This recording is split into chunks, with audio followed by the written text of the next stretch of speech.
നേതാവ് ശേഷം എം.വി. ജയരാജൻ നമ്മോടൊപ്പം ചേരുകയാണ്. ഈ ഒരു നിമിഷം നമ്മളെല്ലാവരും വിചാരിച്ചിരുന്നത് തന്നെയാണ്. അതുകൊണ്ട് ആലങ്കാരികമായിട്ട് ഒരു വാക്കും ഉപയോഗിക്കുന്നില്ല അങ്ങയുടെ പ്രതികരണത്തിലേക്ക്.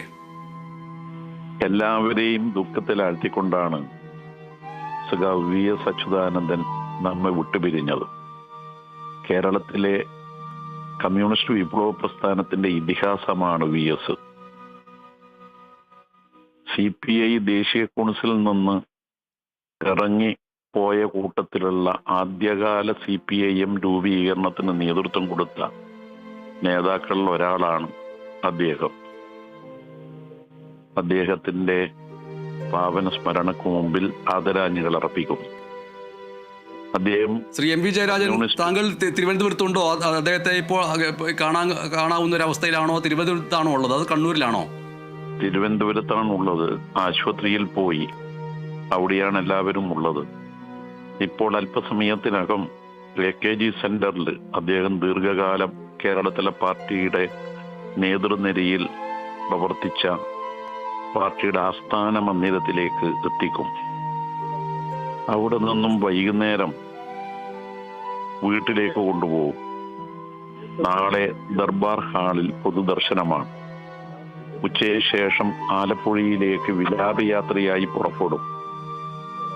ആലപ്പുഴയിൽ പൊതുദർശനത്തിന് ശേഷം മറ്റന്നാൾ വലിയ ചുടുകാട്ടിൽ ശവസംസ്കാരം നടത്തും. അദ്ദേഹം കേരളത്തിന്റെ എല്ലാ മേഖലയിലും ഇടപെട്ട ഒരു പൊതു പ്രവർത്തകനും ജനങ്ങളുടെ പ്രിയങ്കരനായ നേതാവുമായിരുന്നു. അനീതിക്കെതിരെ പോരാളിയാണ്. അധർമ്മത്തിനെതിരെ പടവാള് പോലുള്ളൊരു ശബ്ദമായിരുന്നു അദ്ദേഹത്തിന്റെ. ഭരണാധികാരിയായിരുന്നപ്പോൾ കൈക്കൊണ്ട നിസ്വവർഗത്തിനു വേണ്ടിയുള്ള നിരവധി ക്ഷേമ പ്രവർത്തനങ്ങളും വികസന പ്രവർത്തനങ്ങളും കേരളത്തിൽ ആർക്കും മറക്കാൻ കഴിയുന്നതല്ല. നിയമസഭയിൽ അദ്ദേഹം നടത്തിയ ഇടപെടൽ ഏറ്റവും ശ്രദ്ധേയമായിരുന്നു. അങ്ങനെ പാവങ്ങളുടെ പോരാളിയായ വിപ്ലവത്തിന്റെ ഇതിഹാസമായ വി.എസ്. ആണ് നമ്മെ വിട്ടുപിരിഞ്ഞത്.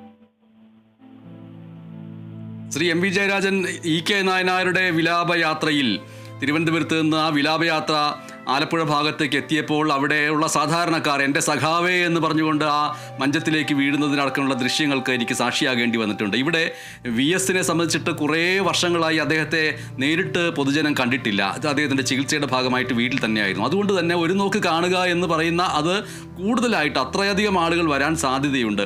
ആലപ്പുഴയിലേക്കുള്ള ആ വിലാപയാത്ര എല്ലാവർക്കും അദ്ദേഹത്തെ ഒരു നോക്ക് കാണാൻ കഴിയുന്ന രീതിയിലുള്ള ക്രമീകരണങ്ങൾക്ക് ഇപ്പോൾ തന്നെ തുടക്കമിടേണ്ടതല്ലേ? തീർച്ചയായും വിലാപയാത്രയായി ആലപ്പുഴയിലേക്ക് പോകുമ്പോൾ വഴിയിൽ കാത്തിരിക്കുന്ന ജനങ്ങൾക്കെല്ലാം കാണാൻ കഴിയും വിധത്തിലായിരിക്കും ആ വിലാപയാത്ര.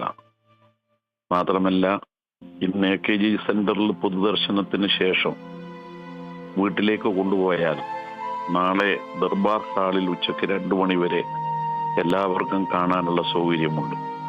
നാളെ ഉച്ചയ്ക്ക് ശേഷമാണ് ആലപ്പുഴയിലേക്ക് വിലാപയാത്ര പുറപ്പെടുക. മറ്റന്നാൾ ആലപ്പുഴയിലും പൊതുദർശനത്തിന് വെക്കുന്നുണ്ട്.